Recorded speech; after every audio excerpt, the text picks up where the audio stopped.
Pasamos ahora a ver las glomerulonefritis que se producen en relación a antígenos más crónicos. Dentro de estas, lo que se va a producir en función del tipo de antígeno va a ser una glomerulonefritis membranosa o una glomerulonefritis mesangiocapilar. Por eso vamos a ver las dos seguidas y es importante que queden las diferencias claras entre ambas. Lo primero de saber de la membranosa es que se produce cuando el antígeno va a ser crónico, pero es un antígeno poco antigénico. Poco antigénico significa que a nivel periférico no va a producir gran actividad inflamatoria, no va a ser capaz de producir mucha respuesta frente a él, de producir unión a nivel periférico, antígeno-anticuerpo.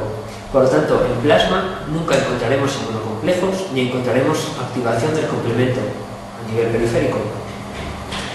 Lo que pasa es que el hecho de que el antígeno sea poco antigénico no significa que no sea agresivo, no significa que no sea malo. El ejemplo típico de un antígeno poco antigénico que es agresivo es un antígeno larvado que va creciendo poco a poco sin que nos demos cuenta que ahí está y que puede llegar a matarnos.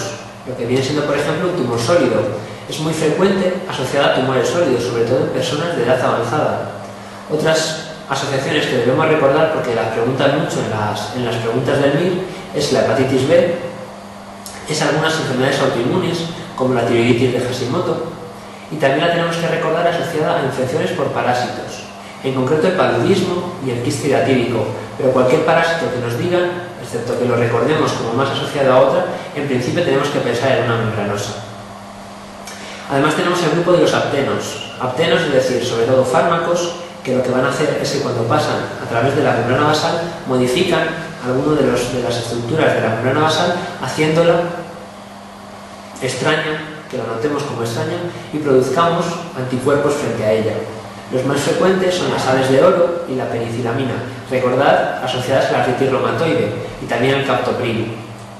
Aún así, aunque debemos recordar todos estos, sobre todo por la importancia que tienen a la hora de contestar preguntas, lo más frecuente hemos de saber que es idiopática. Asociado a cualquiera de estas enfermedades, lo que encontraremos en sangre periférica van a ser los antígenos sueltos, nunca inmunocomplejos y nunca activación del complemento. Encontraremos los antígenos dando vueltas. Dichos antígenos van a llegar al riñón, igual que van a llegar a cualquier otro órgano de nuestra economía, y se van a filtrar. Van a pasar por el mesangio perfectamente, van a pasar por el espacio subendotelial perfectamente, van a atravesar la membrana basal, pero el problema es que el tamaño son pequeños, pero no son capaces de atravesar la barrera de la célula epitelial. Es decir, que van a quedar atascados en el espacio subepitelial, entre la célula epitelial y la membrana basal. Decíamos que es un antígeno poco antigénico, pero muy mantenido en el tiempo.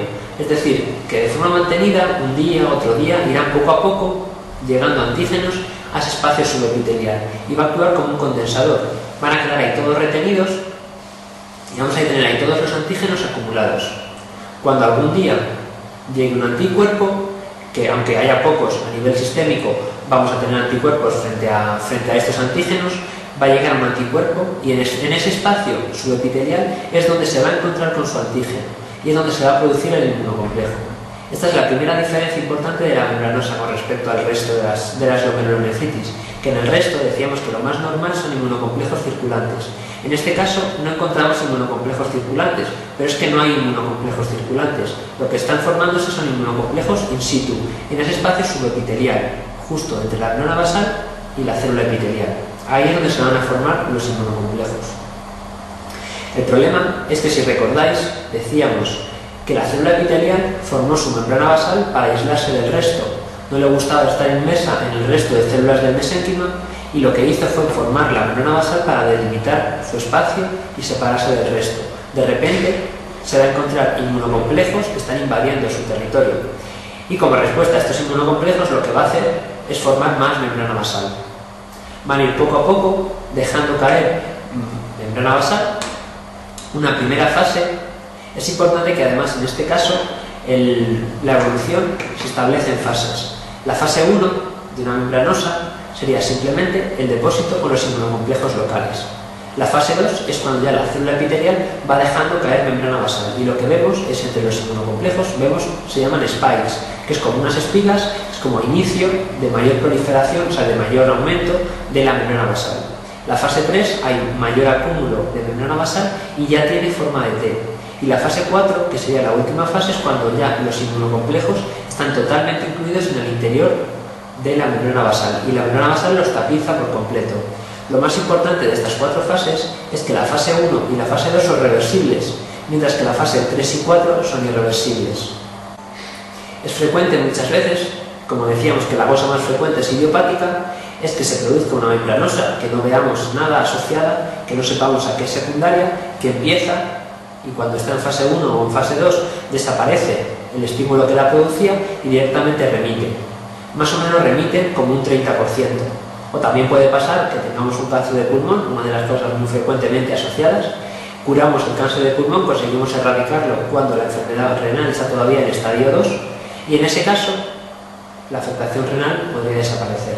Si ya ha progresado hasta el estadio 3 o 4, entonces la lesión renal no desaparecerá, aunque controlemos el cáncer de pulmón.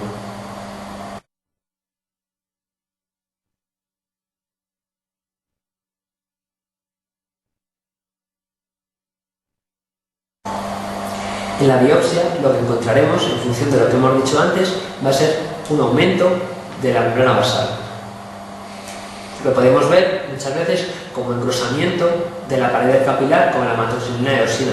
Si hacemos técnicas un poco más específicas para la tinción de la membrana basal, como podría ser una plata meterlamina, por ejemplo, que sería la imagen de debajo, podemos ver spikes, que serían las púas esas de la membrana basal. En este caso correspondería a una fase 2 de la enfermedad. Lo más importante es que en ninguno de los casos veremos proliferación celular. Si recordáis el esquema del principio, la clasificación histológica que veíamos, la membranosa estaba separada, estaba dentro de la glomerulonefritis difusa, porque va a afectar por igual prácticamente a todos los glomérulos, pero no encontraremos proliferación de ninguno de los tipos celulares. Simplemente lo único que encontraremos en el microscopio óptico va a ser el engrosamiento de la membrana basal.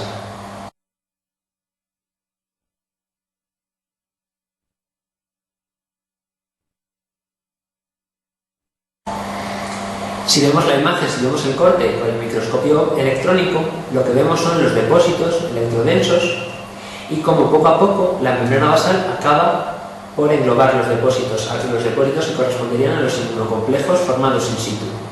La inmunofluorescencia, que sería la imagen que está a su lado, muestra depósitos granulares de IgG en un patrón subepitelial y además asociado a depósitos del complemento.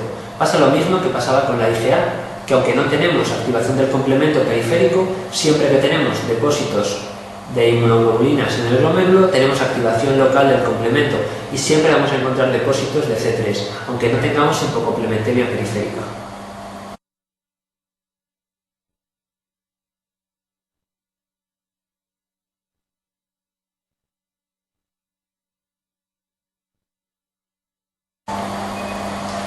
La clínica que va a producir con tal lesión de la membrana basal que hemos visto, parece lógico pensar que lo que va a producir es un síndrome nefrótico. De hecho, es uno de los síndromes nefróticos más floridos que encontraremos, por lo que muchas veces en el enunciado de la pregunta, asociada al dato más bien analítico del nivel de proteinuria, lo que podemos encontrar es clínica de complicaciones del síndrome nefrótico, por ejemplo, hipertrigliceridemia. Además, saber que es la causa más frecuente de síndrome nefrótico en el adulto. Lo que es muy importante, que en un paciente de edad más o menos avanzada que encontramos un síndrome nefrótico, lo primero a pensar, además de que tenga una membranosa, es que esta glomerulonefritis membranosa sea paraneoplásica. Por lo tanto, es un dato siempre a descartar. El pronóstico es más o menos variable, porque la evolución es muy variable. Hay parte que remiten, como decíamos, siempre en los estadios 1 o en fase 2, más o menos como un tercio remiten, un tercio evolucionarían con un síndrome nefrótico mantenido, pero sin deterioro de función renal, y otro 30% más o menos una evolución lenta, pero a la insuficiencia renal. De forma que el tratamiento también va a ser difícil, porque en los casos que remite no sabemos nunca si la remisión ha sido secundaria al tratamiento o si la remisión era espontánea. Entonces, en el tratamiento, muy importante es siempre el tratamiento sintomático. Tratamiento sintomático teniendo en cuenta el síndrome nefrótico que va a tener asociada.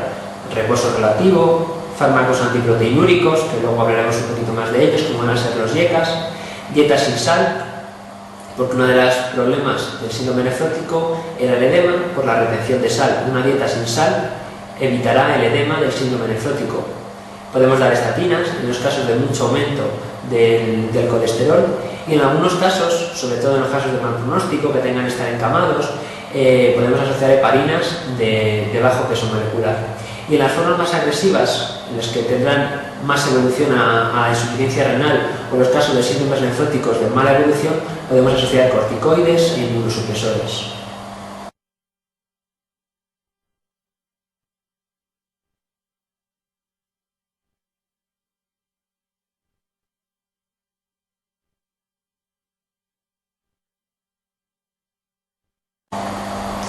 Y si decíamos que la glomerulonefritis membranosa era la del antígeno crónico poco antigénico, el antígeno crónico normal lo que va a producir es una mesangiocapilar, una glomerulonefritis mesangiocapilar o membranoproliferativa. Cualquiera de los dos nombres es válido.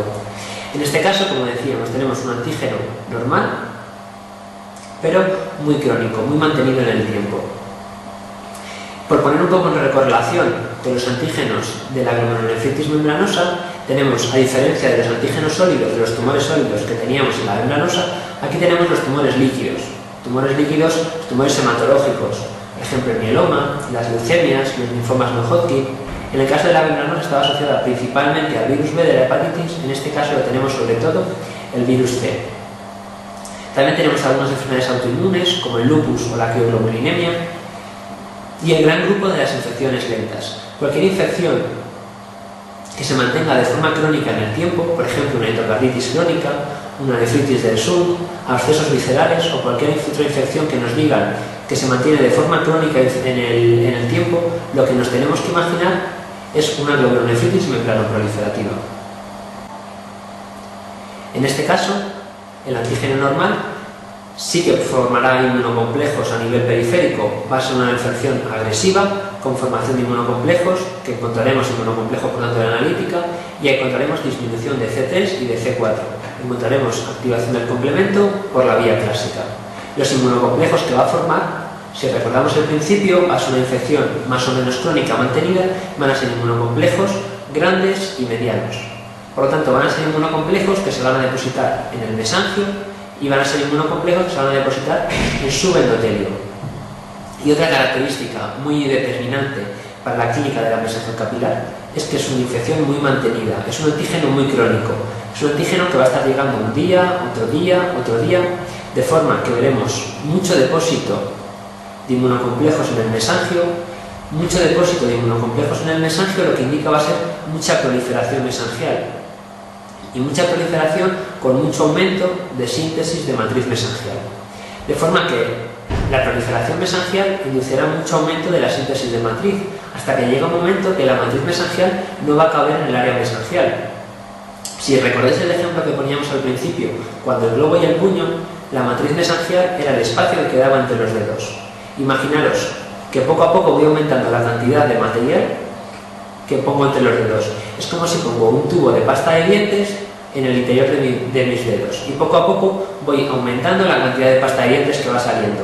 Llega un momento en que el espacio entre los dedos se llena totalmente de pasta de dientes. Si yo continúo formando pasta de dientes, es decir, si continúo formando matriz mesangial, lo que pasa es que la pasta de dientes sale entre mis dedos y forma una película entre los dedos y el plástico del globo. Lo mismo ocurre en estos casos. La matriz mesangial que no cabe dentro del espacio mesangial lo que hace es salir y formar una capa en el espacio subendotelial, que sería entre mis dedos y la capa de la membrana basal. Esta extensión circunferencial del mesangio, que se llama, esta salida de la matriz mesangial en localización subendotelial, lo que produce es que cuando vemos la imagen, o sea, cuando vemos la biopsia, con tinciones específicas para la membrana basal, vemos un doble contorno de membrana basal. Una de las láminas sería la membrana basal realmente y la otra de las láminas sería la extensión del mesangio. Sería realmente matriz mesangial, pero que la vamos a ver como una doble imagen de membrana basal. Además, otro dato importante que decíamos es que los depósitos subendoteliales también van a ser crónicos. Vamos a tener gran cantidad de depósito a nivel subendotelial, de forma que tanto depósito, cuando hacemos una tinción con hematoxina y eosina, vamos a tener una tinción del espacio subendotelial muy fuerte, que se denomina imagen en asas de alambre.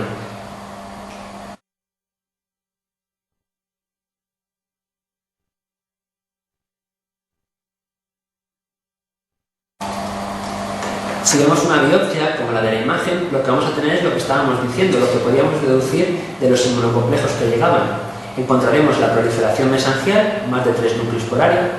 Esta proliferación mesangial da un aumento de la matriz mesangial con extensión circunferencial del mesangio y que podemos ver imágenes de doble contorno de la membrana basal en las ficciones para la membrana basal.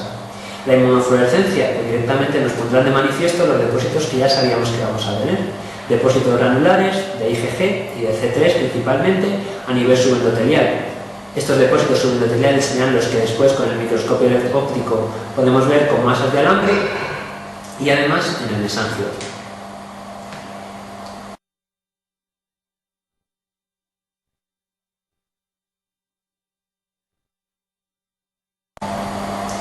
Esta imagen con el microscopio electrónico vuelve a confirmarnos lo mismo que estábamos diciendo. Vemos por fuera la célula epitelial y la membrana basal justo por debajo, con un espacio subepitelial perfectamente íntegro, sin alteraciones.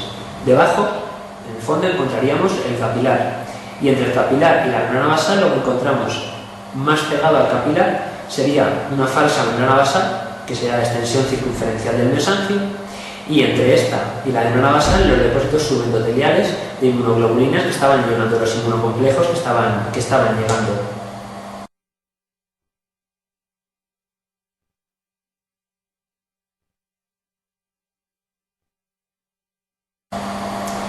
La clínica, según las alteraciones que estábamos viendo en la anatomía patológica, lo esperable es proteinuria y hematuria, que de hecho es lo más frecuente que solemos encontrar, hematuria y proteinuria, generalmente en rango no nefrótico más bien. Aunque, para decir verdad, es la que más variabilidad puede producir en cuanto a la clínica. Lo más frecuente es eso, pero hay un pequeño porcentaje de pacientes en los que podemos encontrar síndrome nefrítico, e incluso alguno en lo que podríamos encontrar síndrome nefrótico puro. La evolución es bastante variable, encontramos remisión espontánea hasta en el 20% de los casos, pero en general la evolución es bastante mala y evolucionan de insuficiencia renal hasta el 60% en un periodo de 10 años. En cualquier caso, supongamos que el pronóstico es bastante malo en general. El tratamiento es importante, el tratamiento sintomático, como veíamos en el caso de la membranosa, y el tratamiento con inmunocorticoides e inmunosupresores para los casos que evolucionan mal y tampoco va a tener muy buena respuesta al tratamiento.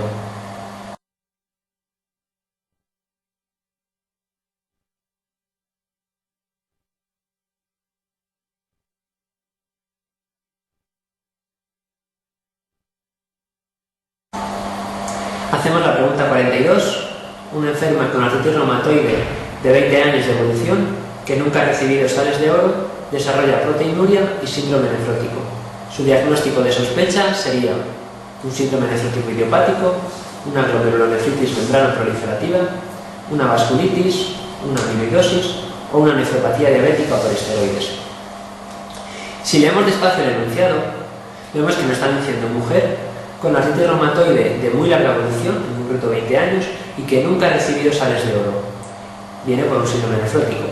El hecho de que nunca ha recibido sales de oro es un dato muy importante, porque dentro de la paciente con artritis reumatoide, de inicio, o sea, antes, se trataban todos con sales de oro y con penicilamina, de forma que clásicamente la paciente con artritis reumatoide que desarrollaba un síndrome nefrótico tenía una glomerulonefritis membranosa.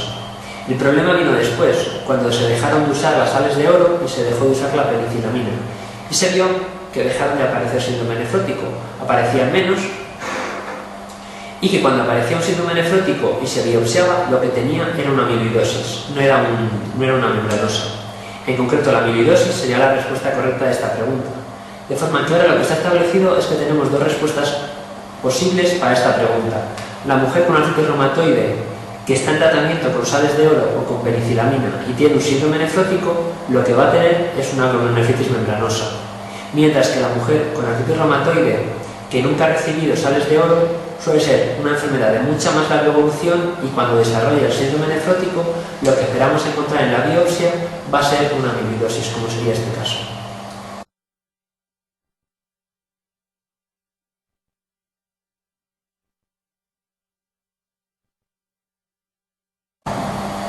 Pregunta 9. La causa más frecuente de glomurulonefritis membranosa es hepatitis B, lupus, idiopática, reflujo o linfomas. Sabemos que la causa más frecuente es idiopática, aunque tenemos que recordar la hepatitis B como una de las causas frecuentes de glomurulonefritis membranosa y tenemos que recordar, ya que no lo dice, los linfomas, los no Hodgkin, como causa frecuente de mesendocapilar, no de membranosa.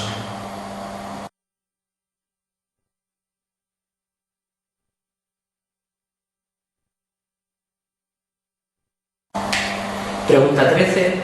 Un varón de 60 años acude al servicio de urgencias por edemas. El aclaramiento de creatinina es del 35%. La proteinuria es rica en albúmina y es de 10 miligramos día. Se realiza una biopsia renal y con microscopía electrónica se objetiva la presencia de spikes. ¿Qué es correcto en el proceso glomerular de este paciente? Primera respuesta es hipocomplementémico, nunca se asocia a neoplasias, remite espontáneamente en aproximadamente el 20% de los pacientes, nunca es idiopático o es frecuente la hematuria macroscópica. La respuesta correcta sería la 3, remite espontáneamente en aproximadamente el 20% de los pacientes, pero es importante ver que en este caso me están dando un varón de 60 años que viene con aclaramiento bajito, es decir, tiene cierto deterioro de función renal, no sabemos si es crónico o es agudo. La proteinuria rica en albúmina y de 10 gramos día, es decir, me está dando un varón con un síndrome nefrótico muy florido y cierto deterioro de función renal. Se realiza una biopsia renal y con microscopía electrónica se objetiva spikes. Es decir, me están diciendo que en el microscopio electrónico lo que veo son spikes, que eso en la única en la que lo encontraría es en la glomurulonefritis membranosa. Lo correcto es lo que sea correcto en la membranosa. Es hipocomplementémico, decíamos que nunca. La membranosa ni inmunocomplejos ni disminución del complemento. Nunca se asocia a neoplasias. Mentira, lo más frecuente son tumores siempre. En un varón de 60 años, con estas características, siempre tenemos que descartar que se asocie, que sea para neoplasia o que sea asociado a algún tipo de tumor sólido. Es verdad que remite 20-30% de los pacientes. Idiopático es lo más frecuente. Y es frecuente la hematuria macroscópica. Lo que es frecuente es el síndrome nefrótico, como hemos visto.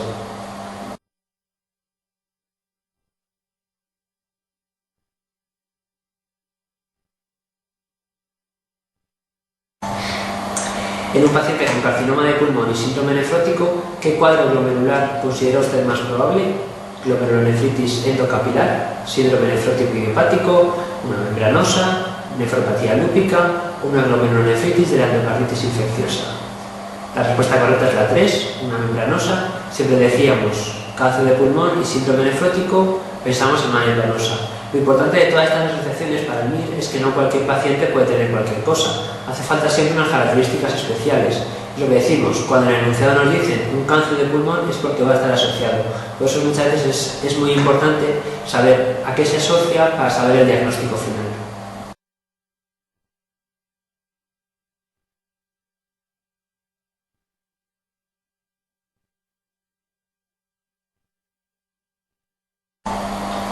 Pregunta 21. Un varón con síndrome nefrótico e hipocomplementemia tendrá como primera posibilidad una mesangial, una membranosa, una glomerulonefritis membranoproliferativa, una mesangial IgA o una hialinosis focal y segmentaria. La respuesta correcta es la 3, la membranoproliferativa. Y esta pregunta es muy importante porque si la primera parte, un varón con síndrome nefrótico, pues nunca hubiera puesto una membranoproliferativa, al decirnos hipocomplementemia todo cambia. Porque la clínica es bastante variable y hay muchas enfermedades, sobre todo la membranoproliferativa, que decíamos que la clínica es muy variable, desde síndrome nefrótico, síndrome nefrítico y luego lo más frecuente, proteinuria y hematuria. Sin embargo, cuando me dan el complemento es diagnóstico. Ante la duda, quien manda es el complemento. Y siempre que me digan que un varón, siempre que me digan un enunciado con hipocomplementemia, como en este caso, las que no tienen hipocomplementemia directamente las puedo eliminar porque no van a ser seguro. Así que en este caso, la única que tiene hipocomplementemia de todas las que hay ahí es la membranoproliferativa. Así que me den la clínica que me den, va a ser una membranoproliferativa.